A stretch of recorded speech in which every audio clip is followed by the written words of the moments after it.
Sir చూస్తున్నారా ఆంధ్రాలో రాజకీయాలు? ఇంకెందుకు లేబాను, ఒక రకంగా చెప్పాలంటే జర్నలిజాన్ని చంపేశారు. కొమ్మినేని గారి లాంటి వాళ్ళని అరెస్ట్ చేయడం ఏంటి నాకు అర్థం కాదు. అది ప్రజలకు తెలియాలి కాబట్టి చెప్తున్నాను. చంపేశారు. చంద్రబాబు నాయుడు గారిని ఎలక్షన్ మొత్తం కూడా క్యాబినెట్ని రద్దు చేసి మళ్ళీ ఎలక్షన్ పెట్టమని చెప్పండి, బ్యాలెట్ పేపర్ పెట్టండి, చూడండి ఏమవుద్దు. It is a challenge from my side. He cannot win. ఆయన కొడుకు ఇద్దరు ఓడిపోయినా కానీ నువ్వు ఆశ్చర్యపడాల్సిందే. జర్నలిజం పేరుతో మీడియా సంస్థలు నడుపుతున్న ఓనర్లు మాత్రమే పార్టీలకి కొమ్ములు కాస్తున్నారు. మరి నేను అనొచ్చు అనకూడదో నాకైతే తెలియదు కానీ బాను, ఎస్పెషల్లీ టీవీ5లో ఎయిర్ ఇండియా విమానం దాదాపుగా 250 మంది చనిపోయారు సార్. విమానం కూలిపోవడానికి కారణాలు ఏంటి అని కనుక చూస్తే తప్పంతా ఎక్కడ జరిగింది అనేసి అంటే సామాన్య మానవులకు తెలియాలి కాబట్టి.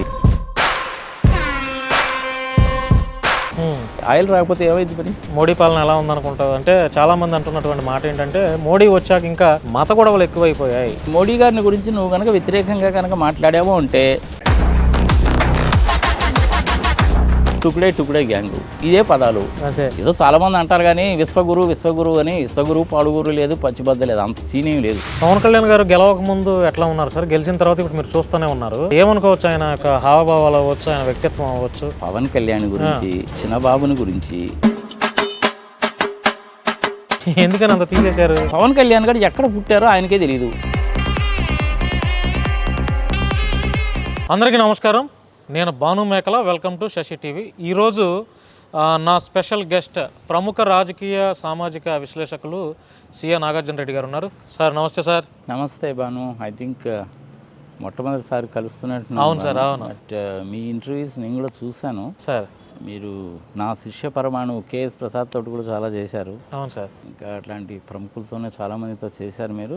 మనం ఇదే ఫస్ట్ టైం కలవాలి. అవును సార్, అవును. మీ సిసి మీ దానికి కూడా వ్యూవర్షిప్ బాగానే ఉన్నట్టుంది. అవును సార్, అవును. 9 lakhs and odd. అవును సార్, అవును. సరే చెప్పండి సార్. చూస్తున్నారా ఆంధ్రాలో రాజకీయాలు, తెలంగాణ రాజకీయాలు గమనిస్తున్నారా? ఈ మధ్య ఏమైందంటే నాకు ఈ ఆంధ్ర రాజకీయాలు, తెలంగాణ రాజకీయాలు అంటే ఒక రకమైనటువంటి ఎలర్జీ క్రియేట్ అయింది Bhanu. Let me tell you very frankly. అందుకని పెద్దగా చూడలేదు కానీ బట్ రెగ్యులర్గా ఎవరో ఒకళ్ళు పంపిస్తుంటారు, ఎవరో ఒకళ్ళు అడుగుతూ ఉంటారు. నేను కొంచెము జాతీయపరమైన, అంతర్జాతీయపరమైన విషయాల మీద, ఆర్థిక పరమైనటువంటి విషయాల మీద, బ్యాంక్స్, స్కామ్స్, ఇట్లాంటి వాటి మీదనే ఎక్కువగా చేస్తున్నాను నేను. ఏముంది ఆంధ్రప్రదేశ్లో వీళ్ళు వాళ్ళని తిట్టుకోవడం, వాళ్ళు వీళ్ళని తిట్టుకోవడం, వీళ్ళు అరెస్ట్ చేయడము, వాళ్ళు అరెస్ట్ చేయడము. ఇంకా ఇది కాదంటే ఎవరినన్నా కనుక అరెస్ట్ కనుక చేయాలంటే ఏమీ కారణంగానూ దొరకపోతే ఆ schedule tribe, schedule caste atrocities కేసులు పెట్టడం, అసలు సంబంధమే ఉండదు. సో ఇలాంటి వాతావరణం అనేటువంటిది వచ్చేసింది. ఇప్పుడు ఆంధ్రప్రదేశ్లో కూడాను మన కొమ్మినేని శ్రీనివాసరావు గారు, తెలకపల్లి రవి, ఇదే మా శిష్యుడు కేఎస్ ప్రసాద్, అలాగే మన భరద్వాజ్ గారు, ఇట్లాంటి మంచి జర్నలిస్టులే ఉన్నారు. నిష్పక్షపాతంగానే చెప్తారు. అయినప్పటికీ వాళ్ళని ఏదో ఒక విధంగా రాజకీయ వేధింపులు అనుకోండి. అవును, జర్నలిస్టులు కూడా అరెస్ట్ చేయడం అనేది ఇప్పుడే చూస్తున్నాం ఈ మధ్య కాలంలో. అందులో కొమ్మినేని గారి లాంటి వాళ్ళని అరెస్ట్ చేయడం ఏంటి నాకు అర్థం కాదు. అది పాపం ఆయన 30, 35, 40 సంవత్సరాలు సుదీర్ఘమైనటువంటి అనుభవం ఉన్నటువంటి వ్యక్తి. పుస్తకాలు రాశాడు. ఎవరు గవర్నమెంట్లో ఉన్నా సరే ఆయన అసెంబ్లీలో కూడాను వెళ్ళి చేసేటువంటి వాడు. ఆ వయసులో ఆయన చేయడం అనేటువంటిది కేవలము కక్ష సాధింపు చర్య అని చెప్పక తప్పదు బాను. అలాంటి వాళ్ళని చేయకూడదు అట్లా. అది చెప్పాలంటే ఏంటంటే జర్నలిజాన్ని చంపేశారు అంతే. మతానికి ఒక మీడియా, కులానికి ఒక మీడియా, పార్టీకి ఒక మీడియా అంటే ఇప్పుడు ఎట్లా అయిపోయిందంటే సార్, ఇప్పుడు వైసీపీ జర్నలిస్టులు, కూటమి జర్నలిస్టులు అట్లా అంటున్నారు. జర్నలిస్టులు అందరూ ఒకటానికి లేదు. ఇప్పుడు వైసీపీ జర్నలిస్టులు, తెలుగుదేశం పార్టీ జర్నలిస్టులు. ఇప్పుడు సపోజ్ ఎవరి విషయమే ఎందుకు బాను, నన్నే తీసుకో. నాకు తెలుగుదేశం పార్టీలో బుచ్చయ్య చౌదరి గారు అంటే చాలా ప్రేమ, అభిమానం. అలాగే పత్తిపాటి పుల్లారావు గారు నాకు మంచి మిత్రుడు. ఇలాంటి వాళ్ళు చాలామంది ఉంటారు. ఈవెన్ రఘురామకృష్ణరాజు గారు కూడాను నాకు మంచి మిత్రుడే. అన్ని పార్టీల్లోనూ ఉంటారు నాకు. ఈవెన్ సిపిఐ పార్టీకి సంబంధించిన నారాయణ గారు తెలుసు. జేడి లక్ష్మీనారాయణ గారు నాకు మంచి మిత్రుడు. జయప్రకాష్ నారాయణ గారు నేను ఇద్దరం కలిసి హైదరాబాద్ హైటెక్ సిటీలో కలిసి పనిచేశాం.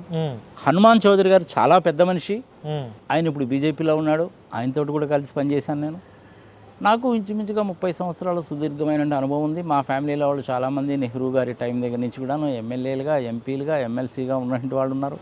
ఇది వ్యవహారం. ఇది కక్షపూరిత రాజకీయం అనేటువంటిది ఏ పార్టీ అధికారంలో ఉన్నా మంచిది కాదు. మంచిది కాదు. ఈ schedule tribe schedule caste atrocities అనేటువంటి దాన్ని అడ్డం పెట్టుకొని చేయడం అనేటువంటిది చాలా దుర్మార్గమైనటువంటి విషయం. అది చేయకూడదు. ఇంకెందుకు లేబాను, ఒక రకంగా చెప్పాలంటే జర్నలిజాన్ని చంపేశారు. ఇది రాష్ట్ర పరంగానే కాదు, దేశవ్యాప్తంగా కూడా అలాగే ఉంది. అవును, జర్నలిస్టులు కూడా ఒకప్పుడు మీ టైంలో అనుకుంటా ఒక తోటి జర్నలిస్టులకు ఏదైనా జరిగితే మిగతా జర్నలిస్టులు అందరూ ఐకమత్యంగా ఉండి యూనిటీగా ఉండి ఆ సమస్య కోసం ఆ జర్నలిస్ట్కి ఏదైనా జరిగితే సపోర్ట్గా ఉండేవాళ్ళు. ఇప్పుడు అలా లేదు. కరణ్ థాపర్ అని చాలా మంచి జర్నలిస్ట్ ఆయన ఒక రోజు అయితే కంట తడి పెట్టుకున్నాడు. ఆయన ఏంటి భారతదేశంలో జర్నలిజం అనేటువంటిది ఇలా అయిపోయింది ఏమిటి, ఇంత దారుణంగా అయిపోయింది ఏమిటి అని అట్లా తయారు చేసేసరికి మనం ఈవెన్ యూరోపియన్ కంట్రీస్లో కానీ అమెరికాలో కూడాను జర్నలిజం అలాగే తయారైంది. ప్రజలకు తెలియాలి కాబట్టి చెప్తున్నాను. నేనేంటంటే CNN చూస్తాను, ఫాక్స్ న్యూస్ చూస్తాను, ఫస్ట్ పోస్ట్ చూస్తాను, దెన్ న్యూస్ మ్యాక్స్ చూస్తాను, అన్నీ కూడాను చూస్తూనే ఉంటాం. ప్రపంచవ్యాప్తంగా కూడాను జర్నలిజం ఇలాగే అయిపోయిందేమో, అయిపోయింది అని కళ్ళకి కట్టినట్టు మనకి కనపడుతుంది. బాగా అంటే నేనేమనుకుంటానంటే సార్, అంటే తమరికి చెప్పేంత పెద్దవాడిని కాదు కానీ జర్నలిస్టులు అందరూ ఒకలాగే ఉన్నారు. జర్నలిజం పేరుతో మీడియా సంస్థలు నడుపుతున్న ఓనర్లు మాత్రమే పార్టీలకి కొమ్ములు కాస్తున్నారు. వాళ్ళ వల్ల వీళ్ళు ఇలా అయిపోయారేమో అని నేను అనుకుంటా సార్. అది కరెక్టే. ఇప్పుడు మనకి ఎస్పెషల్లీ మన తెలుగు ఛానల్స్ అంతా, మరి నేను అనొచ్చు అనకూడదు నాకైతే తెలియదు కానీ మనం అంత దరిద్రపు ఛానల్స్ నేను ఎక్కడ చూడలేదయ్యా. ఎస్పెషల్లీ TV5లో సాంబశివరావు, మూర్తి ఇద్దరు కూడా నాకు మంచి ఫ్రెండ్సే. ఏమయ్యా సాంబశివరావు, నాకంటే వయసులో చిన్నవాడు అనుకో, ఏమయ్యా సాంబశివరావు నువ్వు ఏం చదువుకున్నావు అని అడిగా ఒకరోజు క్యాజువల్గానే. నేను ఎంటెక్ చేశానండి అన్నాడు. ఎక్కడ చేసావయ్యా నువ్వు ఎంటెక్ అని అడిగాను నేను. అంటే వరంగల్లో చేశానండి అన్నాడు. ఎప్పుడు చేసావయ్యా అని అడిగా నేను. వరంగల్ RECలో చేశానండి అన్నాడు. ఎప్పుడు చేసావయ్యా నువ్వు అన్నాను నేను. అంటే 2006లో చేశాను సార్ అన్నాడు. 2006లో అసలు రీజనల్ ఇంజనీరింగ్ కాలేజీ లేదు వరంగల్లో. రీజనల్ ఇంజనీరింగ్ కాలేజీ ఉన్నమాట వాస్తవమే, కానీ దాన్ని రీజనల్ ఇంజనీరింగ్ కాలేజ్ అనరు. అది ఇప్పుడు నేషనల్ దాని కిందకి వెళ్ళిపోయింది. అది REC కాదు. అట్లాంటివన్నీ చెప్తాడు అనమాట, పచ్చి అబద్ధాలు చెప్తుంటారు అనమాట. ఆయన ఎవరినో అరెస్ట్ అయిపోయాడు, పొద్దున అయిపోయాడు, మధ్యాహ్నం అయిపోయాడు, సాయంత్రం అయిపోయాడు, నానా గందరగోళం చేశారు. అది అయింది లేదు, చచ్చింది లేదు. వీటన్నిటికంటే కొమ్మినేని గారిని అరెస్ట్ చేయడం అనేటువంటిది దుర్మార్గమైనటువంటి చర్య, పూరితమైనటువంటి చర్య. అది ఆ వయసులో ఆయనకి 70 ఏళ్ళు పైగా, పాపం హార్ట్ ఆపరేషన్ అయింది, సంగతి సమాచారం, నిలుపుగా నిదానంగా ఉంటాడు. ఎవరన్నా టీవీ ఛానల్స్లో రెచ్చిపోయి మాట్లాడినా కానీ లేదండి మీరు ఆ విధంగా అనకూడదని చెప్పి ఖచ్చితంగా ఖండిస్తాడు. ఆ విధంగా ఖండిస్తున్నాడు అనే ఆయన NTVలో నుంచి తొలగించారు. పాపం కెనడా వెళ్ళాడు, కెనడా నుంచి వచ్చే లోపల ఆయన సీటు లాగేసుకున్నారు. ఇక అప్పుడు వచ్చి సాక్షిలో జాయిన్ అయ్యాడు. నేను కూడాను ఆయన డిబేట్స్ అవి చూస్తుంటాను, అటెండ్ అవుతుంటాను. ఇక ఇట్లా జరుగుతూ ఉంటుంది. ఇప్పుడు తెలుగుదేశంలో పార్టీలో బుచ్చే చౌదరి గారు ఉన్నారు, నాకు మంచి మిత్రుడు, వయసులో పెద్దవారు, చాలా చక్కగా మర్యాదగా మాట్లాడతాడు. చంద్రబాబు నాయుడు కంటే కూడాను ముందు తెలుగుదేశం పార్టీలో ఉన్న వ్యక్తి ఆయన.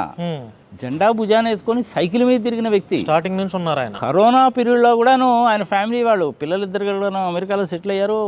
అయినప్పటికీ కూడాను లేదులే మనం చేయాల్సిందేలే, ఇంకా ఇది నా జీవితంలో శేషభాగంలో నేను చేయకపోతే ఎట్లా ఇన్నాళ్ళు అని చెప్పి వాళ్ళ పిల్లలు చెప్పినా కానీ వినకుండా కరోనా టైంలో కూడా చేశాడు ఆయన. అలాంటి ఆయనకి మంత్రి పదవి ఇవ్వడము న్యాయమా ధర్మమా, ప్రజలు విజ్ఞతకు వదిలేద్దాం. మంత్రి పదవి ఇవ్వకపోయినా కానీ కనీసం టెంపరీగా ఏదో ప్రోటోకాల్ స్పీకర్గా పెట్టారు ఆయన్ని. అది పర్మనెంట్గా ఉంటాడేమో, స్పీకర్గా ఉంటాడేమో, చాలా బాగుంటుంది అనుకున్నాను నేను. ఆయన తీసి పక్కన పెట్టేశాడు చంద్రబాబు నాయుడు గారు. చంద్రబాబు నాయుడు గారు కూడా అలిగినట్టున్నాడుగా చాలా కాలం. బుచ్చే చౌదరి గారు కూడా అలిగినట్టున్నాడుగా చాలా కాలం. అంటే ఈ అలకలు ఇలకలు అన్నీ ఉంటాయి, మళ్ళీ పిలుస్తుంటారు, ఉంటుందిలే కానీ నిష్పక్షపాతమైనటువంటి మనిషి. అలాంటి వ్యక్తి ఆ స్థానంలో ఉండాలి. ఆయన్ని అలాగే చేశారు. కోడెల శివప్రసాద్ అయితే కేవలం ఈయన మూలకంగా ఆత్మహత్య చేసుకున్నాడు. కోడెల శివప్రసాద్ గారు కూడా మా ఫ్యామిలీకి మంచి మిత్రుడు, మాకు కూడాను. ఇప్పుడు అట్లనే వల్లభనేని వంశీ ఉన్నాడు, ఏమన్నా బాగున్నారని ఎప్పుడైనా ఫోన్ చేస్తాడు. బాబు ఇప్పుడు ఆయన ఏదో అరెస్ట్ చేసి పెట్టినారు. అవునండి, ఇది విద్వేషపూర్వమైనటువంటి చర్యలు. ఇవి నిజంగా వాళ్ళు ఏదైనా కనుక తప్పు చేసి ఉంటే దాని మీద తీసుకెళ్ళి అరెస్ట్ చేయడము, జైల్లో పెట్టడం. ఒక్కోసారి అయితే ఏంటంటే అరెస్ట్ నోటీస్ కూడా ఇయ్యరు. ఆయన్ని పెట్టినటువంటి ఇబ్బందులు అన్నీ ఇన్ని కాదు. ఆయన చిన్న మనిషి, ఆయన ఐ థింక్ PhD తీసుకున్న వ్యక్తి. ఇప్పుడు అట్లా నందిగామ సురేష్, అవును, ఆయన్ని అలాగే చేశారు. మాజీ ఎంపీ. ఎంతమంది ఎంపీల్లో ఎమ్మెల్యేలో ఒకళ్ళు ఇద్దరు పనికి మాలిన పనులు చేసే వాళ్ళు ఉంటారు, కాదని నేను అనలేదు. ఇంతమంది ఓడిపోయినప్పటికీ ఆ తిరుపతి నుంచి ఆ ఎంపీ గారు, ఆయన పేరు గురుమూర్తి గారు, ఆయన నాకు మంచి మిత్రుడే. ఆయన మళ్ళీ మొన్న కూడా ఎలాగ గెలిచాడు కదా. అట్లా కూడా కొంతమంది ఉంటారు. ఇది ఆంధ్రప్రదేశ్లో జర్నలిజం అనేది ఒకే ఒక సెంటెన్స్లో చెప్పాలంటే చచ్చిపోయింది. ప్రపంచవ్యాప్తంగా కూడాను పరిస్థితి అలాగే ఉంది. ఒక్క తెలుగు ఛానల్సే కాదు, even English channels, Hindi channels కూడా అలాగే ఉన్నాయి. ఇంకెంతకంటే మీరు అడగడము, నేను చెప్పడము భావ్యం కాదే. సార్ మొన్న ఎయిర్ ఇండియా విమానం అంటే దాదాపుగా 250 మంది చనిపోయారు సార్ ప్రయాణికులు. 314 మంది. చాలా విచిత్రమైనటువంటి సంఘటన అది. సరే, ఎనీహౌ ఇప్పుడు బ్లాక్ బాక్స్ దొరికింది, కానీ బ్లాక్ బాక్స్ అంటే నల్లగా ఉండదు, ఆరెంజ్ రంగులో ఉంటుంది. అది విమానం వెనక భాగంలో ఉంటుంది. ఆ విమానం వెళ్ళి ఇలా హాస్టల్ బిల్డింగ్ మీద కూలిపోయింది కాబట్టి వెనక భాగంలో ఉంది. అది 1000 డిగ్రీల సెంటీగ్రేడ్ కూడా తట్టుకుంటుంది. సముద్రంలో పడ్డా ఎక్కడ పడ్డా కానీ అది పోదు. అంతా కూడా రికార్డ్ అయి ఉంటుంది. ఒకటేమో పైలట్స్ ఏం మాట్లాడుకున్నారో రికార్డ్ అవుద్ది, ఇంకొకటేమో కాక్పిట్ విమానంలో ఏమి సెట్ చేశారని రికార్డ్ అవుద్ది. అంటే అది ఏ టైప్ ఆఫ్ విమానము, ఎన్ని సీట్లు ఉంటాయి, దాని కెపాసిటీ ఎంత, దాని మ్యాక్సిమం లోడ్ ఎంత, తర్వాత విమానము రెడీగా బయలుదేరడానికి రెడీ అయినప్పుడు గాలి వేగం ఎంత ఉంది, ఎంత ఆల్టిట్యూడ్లో పోతుంది, ఎంత స్పీడ్లో పోతుంది, సంగతి సమాచారం మొత్తం రికార్డ్ అవుతాయి. 2 బాక్సులు ఉంటాయి. 2 బాక్సులు ఒక దాంట్లో ఒకటి రికార్డ్ అవుతుంది. మేడే అనేటువంటిది ప్రోటోకాల్ 3 సార్లు చెప్పాలి. అది ఆయన చెప్పాడు, విమానం వెళ్ళిపోయింది. అంతా కూడా నిమిషంన్నరలో జరిగిపోయింది అబ్బా. అవును. యాక్చువల్గా బోయింగ్ 787-8 అనేటువంటిది చాలా మంచి ఎయిర్ క్రాఫ్ట్. కానీ అందులో ఇబ్బందులు కూడా ఉన్నాయని చెప్పి గతంలో కూడా ఒక 6 నెలల కిందట కూడా ఒక మహిళ ఏదో ట్వీట్ కూడా పెట్టిందండి సార్. అందులో లోపాలు ఉన్నాయి అనేటువంటిది ఆ బోయింగ్ సంస్థలో ఆ విమానాన్ని ప్లస్ బోయింగ్ వాళ్ళది ఇంకొకటి 777-300-ER అంటుంది, ఎక్స్టెండెడ్ రేంజ్ అని. ఇందులో చాలా లోపాలు ఉన్నాయి. చెత్తబుట్లో పారేసిన స్పేర్ పార్ట్స్ని కూడా తీసుకొచ్చి పెడుతున్నారు. సాఫ్ట్వేర్లో కూడా లోపాలు ఉన్నాయి అని ఆ కంపెనీలో పనిచేసినటువంటి ఎంప్లాయీస్ బయటకు వచ్చి చెప్పారు. అందులో 2 చచ్చి కూడా పోయారు. ఒకతను చనిపోవడం అయితే మరీ దారుణం. పిస్టల్తో కాల్చుకొని చనిపోయాడు, ఆత్మహత్య చేసుకున్నాడు అని చెప్పారు. అది యాక్చువల్గా పిస్టల్ అతను కాదు, వాడెవడో కాల్చేశాడు, ఆడు పడేసిపోయాడు. అతను ఆత్మహత్య చేసుకున్నది కాదు, అది అతను చంపేశారు. అట్లా బయటకు వచ్చిన వాళ్ళని కొంతమందిని చంపేశారు, కొంతమందిని అరెస్ట్ చేశారు. అదే మన ఆంధ్రప్రదేశ్లో పోలీసులు వేధింపులాగే వేధించారు. అయినప్పటికీ కూడాను ఫెడరల్ ఏవియేషన్ అడ్మినిస్ట్రేషన్ వాళ్ళకు కూడాను సరిగా ఇన్ఫర్మేషన్ ఇవ్వకుండా వాళ్ళు మేనేజ్ చేశారు. వాళ్ళది బోయింగ్ 737 మ్యాక్స్ అని చెప్పి 2 విమానాలు 5-6 నెలల టైంలోనే కూలిపోయినాయి. Software problem. మనం అనుకుంటాం కానీ ఇండియాలోనే లంచగొండితనం ఎక్కువని, ఆఫ్రికాలో ఉన్నంత లంచగొండితనం ఎక్కడ ఉండదు. అమెరికాలో కూడా లంచగొండితనం ఉంటుంది. అమెరికాలో కూడా రూల్స్ని రెగ్యులేషన్స్ని వైలేట్ చేస్తారు. ఫెడరల్ ఏవియేషన్ అడ్మినిస్ట్రేషన్ అనేటువంటిది ప్రతి విమానాన్ని ప్రతి ఇది కూడా సర్టిఫై చేసి ఈ పర్టికులర్ మోడల్ అనేటువంటిది పర్ఫెక్ట్గా ఉంది అని సర్టిఫై చేస్తారు. అలాంటిది బోయింగ్ 737 మ్యాక్స్ని బాగానే ఉందని సర్టిఫై చేశారు, కూలిపోయినాయి. ఇప్పుడు దాన్ని గ్రౌండ్ చేసేసారు. ఆ 787 కూడా మంచి విమానాలే. కానీ ఎప్పుడైతే బోయింగ్ వాళ్ళు సొంతంగా అన్నీ తయారు చేసుకొని అసెంబుల్ చేసుకొని సాఫ్ట్వేర్ చేసుకొని చేయడం మొదలుపెట్టారో బాగానే ఉన్నారు. మెక్డొనాల్డ్ డగ్లాస్ని కొనుక్కున్న తర్వాతనే ఈ ప్రాబ్లమ్స్ అన్నీ మొదలైనాయి. ఇది నేను చెప్తున్న మాట కాదు. మనం కంపెనీలో పనిచేసే ఎంప్లాయీసే చాలామంది చెప్పారు. ఎవరైతే చెప్పారో వాళ్ళని కొంతమందిని చంపేశారు, ఆత్మహత్య చేసుకున్నారని చెప్పి కేసులు పెట్టి క్లోజ్ చేశారు. రెక్టిఫికేషన్స్ అంటే ఏమో పెద్దగా చేయలేదు. ఈ విమానం కూలిపోవడానికి కారణాలు ఏంటి అని కనుక చూస్తే బర్డ్ హిట్ మూలకంగా జరిగింది కాదు. ఆ టైంలో బర్డ్స్ ఏమీ లేవు. బర్డ్ హిట్ మూలకంగా జరిగింది కాదు. ఆయిల్లో ఏమైనా కల్తీ జరిగిందంటే అది కూడా కాదు, దానికి బొచ్చడని చెక్స్ ఉంటాయి. పైలట్స్ ఏమైనా తప్పు చేశారంటే పైలట్స్ కూడా ఏమీ తప్పు చేయలేదు. తప్పంతా ఎక్కడ జరిగింది అనేసి అంటే ఆయిల్ అనేటువంటిది ఇంజన్లోకి రాకపోవడం మూలకంగానే జరిగింది. మూలకంగా జరిగిందా, ఇంకో రకంగా జరిగిందా అనేటువంటిది మనకి టేక్ ఆఫ్ 5 నిమిషాలకే జరిగింది అంటున్నారు. 5 నిమిషాలు కాదు, 1.5 మినిట్ 90 సెకండ్లలోనే. అంతే, నేను కూడా చూశాను అది. ఆ విమానం అనేటువంటిది రావాల్సినటువంటి స్పీడ్లోనే వచ్చింది. 174 knots సంథింగ్ లేదట. 1 knot అంటే మనం సామాన్య మానవులకు తెలియాలి కాబట్టి బాను, 1 knot అంటే 1.852 కిలోమీటర్లు. 174 knots అంటే 300 కిలోమీటర్ల స్పీడ్కి కనుక రీచ్ అయితే అప్పుడు మాత్రమే నువ్వు టేకాఫ్ చేయగలవు. 35,000 అడుగుల ఎత్తుకు పోయిన దాకా కంట్రోల్లో ఉంటుంది, తర్వాత స్టెబిలైజ్ అయిపోతుంది. అది ఎట్లా పోతుందంటే ఇలా వెళ్తుంది, తర్వాత కొంత దూరం ఎట్లా పోతుంది, మళ్ళీ ఇట్లా పోతుంది. ఇవన్నీ నార్మల్ థింగ్స్ అయ్యి. 2 ఇంజన్లు ఫెయిల్ కావడం అనేటువంటిది ఎప్పుడూ జరగదు. కానీ 2 ఇంజన్లు ఫెయిల్ ఎందుకు అయ్యాయి అంటే ఆయిల్ రాకపోతే ఏమైంది మరి? ఆ ఆయిల్ పోసేటప్పుడు 1,25,000 లీటర్లు కదా, ఆయిల్ పోసేటప్పుడు ఏంటంటే అక్కడ వాల్వ్ని ఓపెన్ చేస్తారు. ఆయిల్ పోసేటప్పుడేమో ఆయిల్ని దాని వాల్వ్ని క్లోజ్ చేస్తారు, క్లోజ్ చేసి ఆయిల్ పోస్తారు. ఆయిల్ పోసేటప్పుడు పైలట్, ఇంజనీరు, ఫ్లైట్ ఇంజనీరు వీళ్ళందరూ చూసుకుంటారు. వాళ్ళు సర్టిఫై చేసి సంతకాలు పెట్టిన తర్వాత అదొక డాక్యుమెంట్. ఆయిల్ పోస్తారు. ఆయిల్ అనేది పెట్రోల్, డీజిల్ కాదు బాబు, అది కిరోసిన్. అది సరే, దానికి ఏదో పేరు వైట్ ఆయిల్ అంటారు కదా. ఈ ఎయిర్ క్రాఫ్ట్ లో పోసింది A1 టైపు, A1-1 అంటారు. A1 టైప్ ఆయిల్ పోసారు, అంతా బాగానే ఉంది. వాడు దాన్ని ఏం చేశాడంటే దాన్ని క్లోజ్ చేసి ఆయిల్ పోసాడు. ఇంత ఆయిల్ పోసాను, సంగతి సమాచారం అని చెప్పాడు. తర్వాత అంతా అయిపోయిన తర్వాత 2 ట్యాంక్స్లో కూడాను ఇంజన్స్లో పోసిన తర్వాత వింగ్స్లో ఉంటుంది ఆయిల్ అనేది. వాడు మళ్ళీ దాన్ని ఓపెన్ చేయాలి. ఓపెన్ చేస్తే కానీ నీకు లోపలికి ఆయిల్ రాదు. వాడు పొరపాటున దాన్ని మళ్ళీ ఆ వాల్వ్ని ఓపెన్ చేయకుండా వదిలేశాడు అనుకో, అంతవరకు పైపులో ఉన్న ఆయిల్ ఏదైతే ఉంటుందో అది రన్వే మీద పోవడానికి కొంచెం టేకప్ కావడానికి పనికొస్తుంది. ఇది దాని తర్వాత ఇంజన్లోకి ఆయిల్ రాకపోతే ఏమవుతుంది, 2 ఇంజన్లు అయిపోతాయి. అది జరిగిందేమో, కరెక్ట్గా మనకు తెలీదు. ఇది చాలా చాలా ఉంటాయి. ఈ రిపోర్ట్స్ రావడానికి ఇంచుమించు 3-4 నెలలు పడుతుంది. అది 1 రోజులో 2 రోజుల్లో వస్తుంది. అంతా మర్చిపోతారు సార్. అంతే కదా మరి, అంతా మర్చిపోతారు సార్. ఇప్పుడు మోడీ మీద మీ అభిప్రాయం ఏంటి సార్? మోడీ పాలన ఎలా ఉందనుకుంటారు? అంటే చాలామంది అంటున్నటువంటి మాట ఏంటంటే మోడీ వచ్చాక ఇంకా మత గొడవలు ఎక్కువైపోయాయి, ఇది ఒక వాదన. మొట్టమొదటిసారి 2014లోకి అధికారంలోకి వచ్చినప్పుడు రామమందిరం అని చెప్పారు. అధికారంలోకి వచ్చారు, రామమందిరం పూర్తయిపోయింది. ఆయన బ్యాచిలర్ కాబట్టి ఒకడే చేయడానికి వీలు లేదని సుబ్రహ్మణ్య స్వామి గారు పెట్టిన తర్వాత ఆయన చేయకుండా వేరే వాళ్ళు ఉన్నవాళ్ళు చేశారు. మంచి పని అయిపోయింది ఇంక అంతటితోటి. రెండోసారి వచ్చారు. రెండోసారి వచ్చినప్పుడు నవంబర్ 8వ తారీఖు 2016లో డిమానిటైజేషన్ అని చెప్పి పెట్టాడు. 2014లో వచ్చేటప్పుడు ప్రధానంగా చెప్పినటువంటిది 2 విషయాలు. ఒకటి రామమందిరం, రెండవది 90 లక్షల కోట్లు తీసుకొస్తాను. రామమందిరం అయితే మన చేతిలో ఉండేది పూర్తయింది, 90 లక్షల కోట్లు తీసుకొస్తానని చెప్పాడు, తీసుకురాలేదు. తెలిసిందే కదా మనకి ఉన్నమాట. 2019లో వచ్చినప్పుడు ఇంకా రామమందిరం అంటే లాభం లేదురా బాబు, దాన్ని తీసి పక్కన పెట్టి వేరేది ఎత్తుకున్నారు. కరప్షను, నెహ్రూ గారి ఫ్యామిలీ.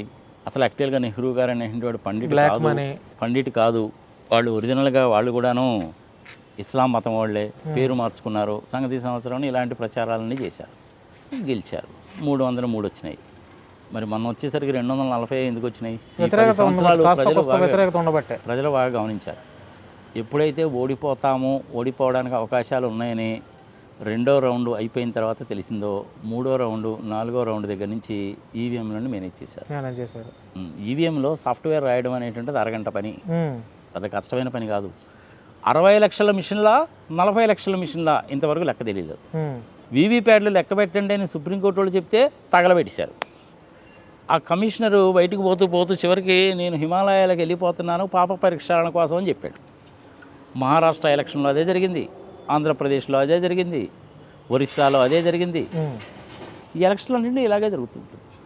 ఈవీఎం మిషన్లు మంచివా అంటే ఈవీఎం మిషన్లు మంచివే. మన భారతదేశం లాంటి దేశంలో 97 కోట్ల మంది పోలింగ్లో పాల్గొంటున్న సందర్భంలో ఈ బ్యాలెట్ పేపర్స్ అనేటువంటిది ఓల్డ్ సిస్టమ్. ఈవీఎం మిషన్లు కనుక పర్ఫెక్ట్గా ఉంటే ఈవీఎం మిషన్లు వాడుకోవచ్చు. కానీ ప్రోగ్రాంలు ఇట్లా మ్యానిపులేట్ చేస్తే ఎట్లా? తప్పు కదా. అది ప్రజలకు కూడా నమ్మకం పోతుంది కదా సార్. ఈవీఎం పోయింది ఆల్రెడీ. మీకు ఒక్కసారి ఒక విషయం చూడుబాను, మన ఆంధ్రప్రదేశ్ సంగతే చెప్పుకుందాం. 2014లో 67 సీట్లు వచ్చినాయి, 40% ఓటింగు జగన్మోహన్ రెడ్డికి. అవును. 2019కి వచ్చేసరికి జగన్మోహన్ రెడ్డికి 151 వచ్చినాయి. మొన్న 2024లో కూడాను 40% వచ్చింది, కానీ 11 సీట్లే వచ్చినాయి కదా. మంచి హోదాలో ఉన్నటువంటి మనిషి చంద్రబాబు నాయుడు గారు, నేను పలానా చోటికి వెళ్తున్నాను, పలానా వాళ్ళని కలుస్తున్నాను, మాట్లాడుతున్నాను అని చెప్పడం నేను తప్పలేదు. మరి ఎలక్షన్స్ అయిపోయిన తర్వాత చెప్పకుండా ఎందుకు పోయాడానా అంత దొంగచాటుగా? 2 నెలలు కనపడలా. ఆయన్ని ఇటలీలో చూసినటువంటి ఒక వ్యక్తి నాకు కూడా ఫ్యానే, అమెరికాలో ఉంటాడు. అతను ఏదో పని ఇటలీ వచ్చాడు, సాఫ్ట్వేర్ ఇంజనీర్ అతను. చంద్రబాబు నాయుడు ఇక్కడ ఇటలీలో తిరుగుతున్నాడండి అని చెప్పాడు, ఏదో ఊరు పేరు చెప్పాడు, నాకు గుర్తులేదు. అరే లేదా ఆయన ఎక్కడికి పోయాడో ఎవడికి తెలియదు కదా అంటే, ఎవడికి తెలియకపోవడం ఏంటంటే నా కళ్ళారని చూసారని బాబు ఇటలీలో ఉన్నాడని చెప్పాడు. ఆయన ఇటలీలో ఉన్నప్పుడే నాకు ఫోన్ చేసి చెప్పాడు. మరి ఇటలీ ఎందుకు వెళ్ళాడు? జనరల్గా ఆయన సింగపూర్ అంటాడు. ఆ సింగపూర్లో ఈశ్వర్ అని ఆయనకు మంచి ఫ్రెండ్, వాడు పనికిమాలిన పనులు చేశాడని చెప్పి వాడిని అరెస్ట్ చేసి జైల్లో పెట్టారు. అతను నెంబర్ 2 యాక్చువల్గా. 1640 ఎకరాలు అతనికి భూమి ఇచ్చి రియల్ ఎస్టేట్ చేసుకోరా బాబు అని చెప్పారు ఆయనకి అమరావతిలో. అదొక పెద్ద స్కాము, తెలిసిందే, అయిపోయింది. మరి ఈయన ఇటలీ ఎందుకు వెళ్ళాడు చెప్పాలి కదా. చెప్పడం. దేనికి వెళ్ళాడు అంటే ఈ సాఫ్ట్వేర్లలో రాసే వాళ్ళలో రెండు రకాల మనుషులు ఉంటారు.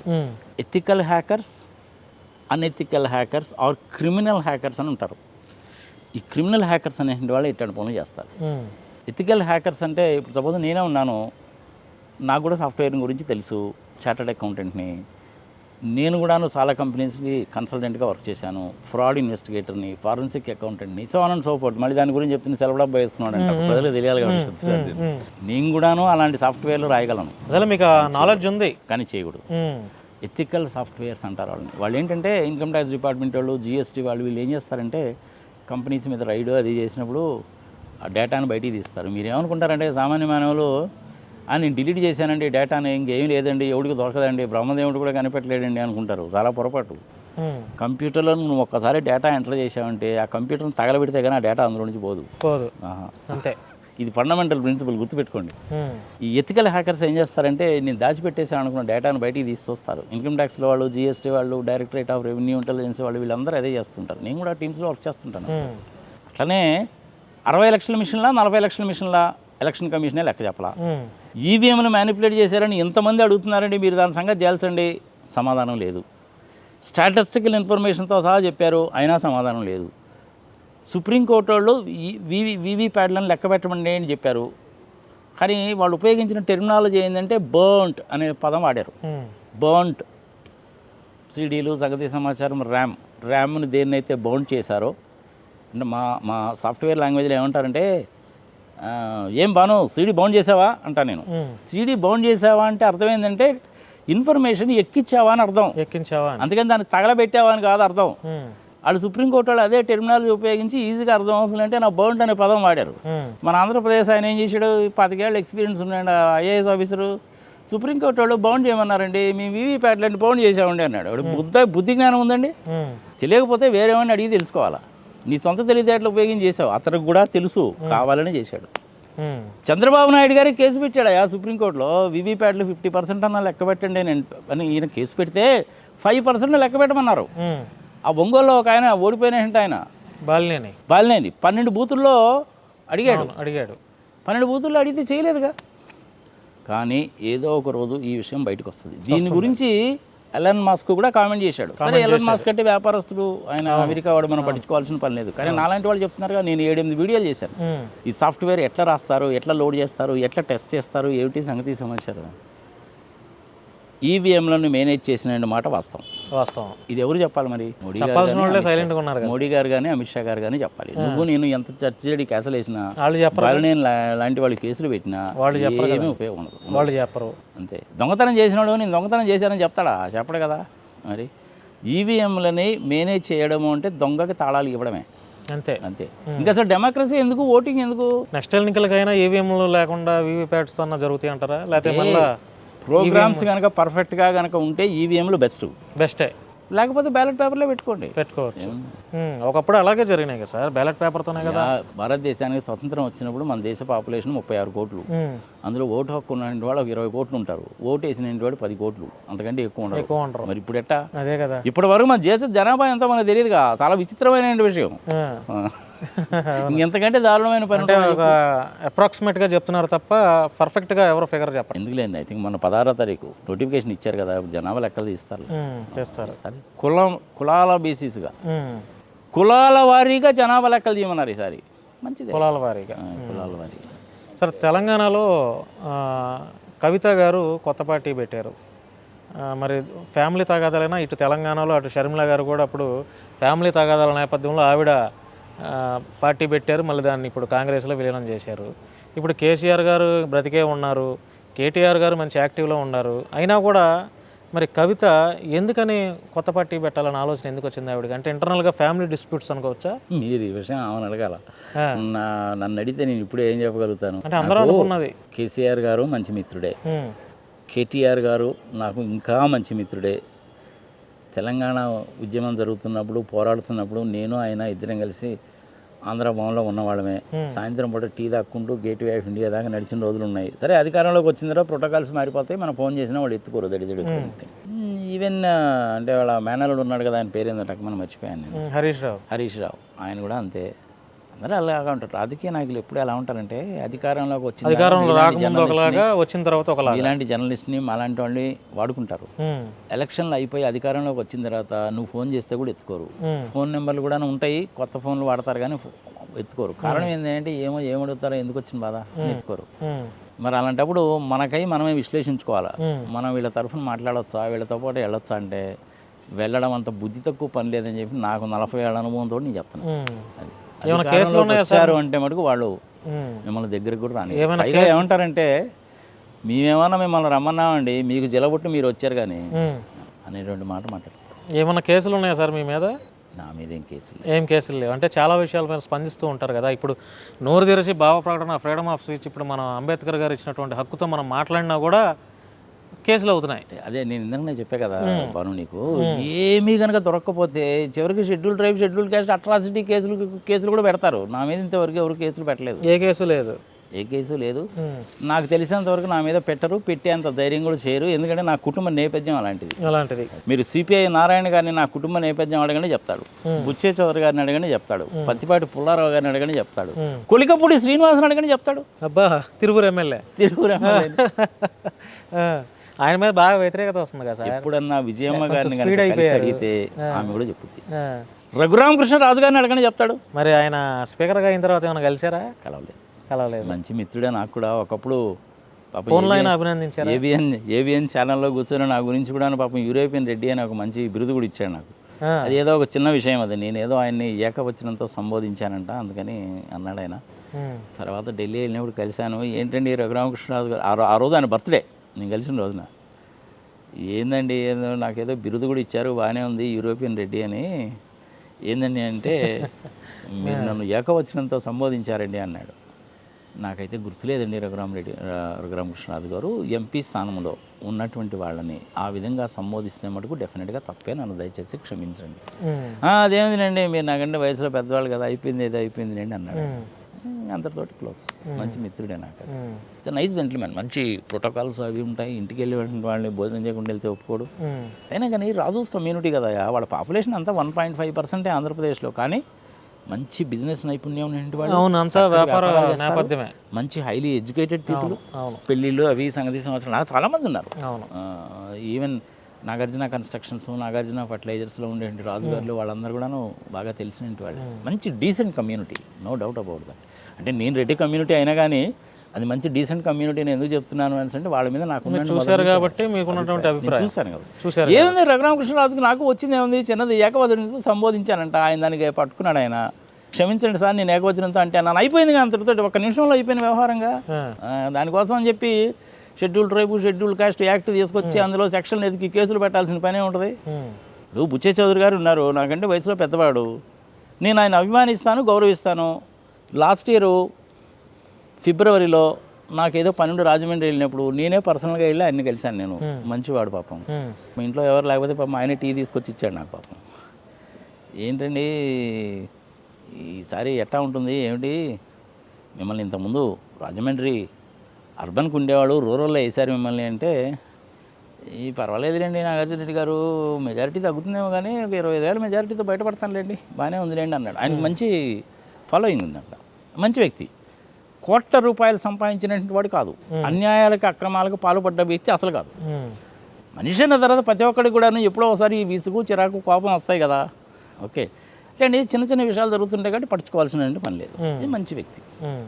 ఆయన ఏది సార్ ఈ వయసులో మీ పిల్లలు కూడా అంటా ఉన్నారు, బాగానే ఉంది కదా అంతాను, ఎందుకంటే ఏదో సెలెక్ట్ చేశారులేండి సార్, ఇంక ఒక్కసారి పోటీ చేస్తాను నేను, దాని తర్వాత ఇంక చేయనులేండి, మానేస్తానంటే, మీరు డెఫినెట్గా గెలుస్తారులేండి సార్, మీలాంటి వాళ్ళు స్పీకర్గా ఉంటే బాగుంటుంది, మంత్రివర్గంలో కూడాను ఆర్థిక శాఖ మంత్రిగా అనుకుంటే బాగుంటుందండి అని చెప్పాను నేను. ఏమోనండి ఆయన ఏం చేస్తాడో ఏమో, ఎప్పుడు ఏం చేస్తాడో ఏమో అన్నాడు. చంద్రబాబు నాయుడు గారి ఉద్దేశం ఒకటే, ఆయన రాష్ట్రపతి అయిపోవాలి, ఆయన కొడుకు ముఖ్యమంత్రిగా అయిపోవాలి, వాళ్ళ ఫ్యామిలీ అనేటువంటిది రూల్ చేస్తారు. అవుతారంటారా రాష్ట్రపతి అవుతారా? ఆయన కోరిక అది.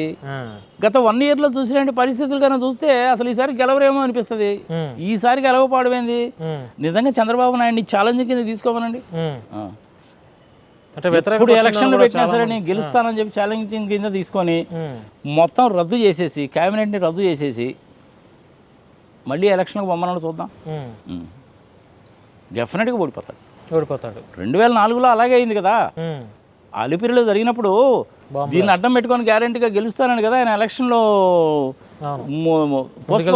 ప్రీపోన్ చేసుకున్నాడు కదా. 6 నెలలు ముందుకు జరిపేశాడు కదా. ఏమైంది చివరికి? ఆయన ఓడిపోయాడు, రాజశేఖర రెడ్డి గారు వచ్చారు.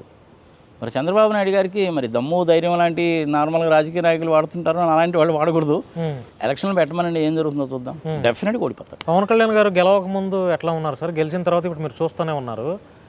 ఏమనుకోవచ్చు? ఆయన యొక్క హావభావాలు అవ్వచ్చు, ఆయన వ్యక్తిత్వం అవ్వచ్చు. పవన్ కళ్యాణ్ గురించి, చిన్నబాబుని గురించి ఎంత తక్కువ మాడుకుంటే అంత మంచిది. బాను ఎందుకని అంత తీసేశారు? అంత తీసేయడం అనేటువంటిది కాదు. ఒక్కొక్కసారి ఒక్కో రకంగా పుడుతుంటారు. ఇప్పుడు పవన్ కళ్యాణ్ గారు ఎక్కడ పుట్టారో ఆయనకే తెలియదు. నెల్లూరు అంటాడు, ఒంగోలు అంటాడు, తెనాలి అంటాడు, బాపట్ల అంటాడు, భీమవరం అంటాడు, పాల్గొలు అంటాడు. ఎక్కడ పుట్టాడో తెలియదు. 2 లక్షల పుస్తకాలు చదివాను ఒకసారి అంటాడు, 1,00,000 పుస్తకాలు చదివానని ఒకసారి అంటాడు. మధ్యలోనేమో చిగవేరా అంటాడు. చిగవేరాతో ఆయన కంపారిజన్ ఏందని నాకు అర్థం కాదు. చిగవేరా అనేటువంటి డాక్టర్, గొప్ప సిద్ధాంతవేత్త. ఆయనతోటి ఈయన కంపేర్ చేసుకుంటే ఎట్లా చెప్పు? అందుకని వాళ్ళని గురించి ఎంత తక్కువ మాట్లాడుకుంటే అంత మంచిది. అంత 3rd క్లాస్ లాంగ్వేజ్ మాట్లాడే రాజకీయ నాయకుడు నేను ఇంతవరకు చూడలే. సరే చిన్నబాబు అంటావా, తీసే పాపం పిల్లోడు, ఏదో పెద్ద పట్టించుకోవాల్సిన పని లేదు. ఏదో ఎర్ర పుస్తకం అని చెప్పి సంకలో పెట్టుకు తిరుగుతుంటాడు. ఆ ఎర్ర పుస్తకంలో రాసుకునే చేస్తున్నట్టున్నాడు ఆయన. రేవంత్ రెడ్డి గారి పరిపాలన ఎలా ఉంది సార్ తెలంగాణలో? నేను పెద్దగా అబ్జర్వ్ చేయలేదు. కానీ ఆయనకి వచ్చినటువంటి బ్యాడ్ నేమ్ ఏంటంటే హైడ్రాలో బ్యాడ్ నేమ్, చాలా బ్యాడ్ నేమ్ వచ్చింది. చాలా బ్యాడ్ నేమ్ వచ్చింది. సరే, ఇప్పుడు కేసీఆర్ గారు ముఖ్యమంత్రిగా ఉన్నప్పుడే ధనిక రాష్ట్రం అనే పేరు ఉన్నటువంటి తెలంగాణ అప్పుడు రాష్ట్రం అయిపోయింది. మరలా ఆయన వచ్చే అవకాశం ఉందంటారా కేసీఆర్ గారు నెక్స్ట్? ఇంకా ప్రజలకు వేరే ఆల్టర్నేటివ్ ఏముంది? వాళ్ళు కాకపోతే ఇల్లు, వీళ్ళు కాకపోతే వాళ్ళు.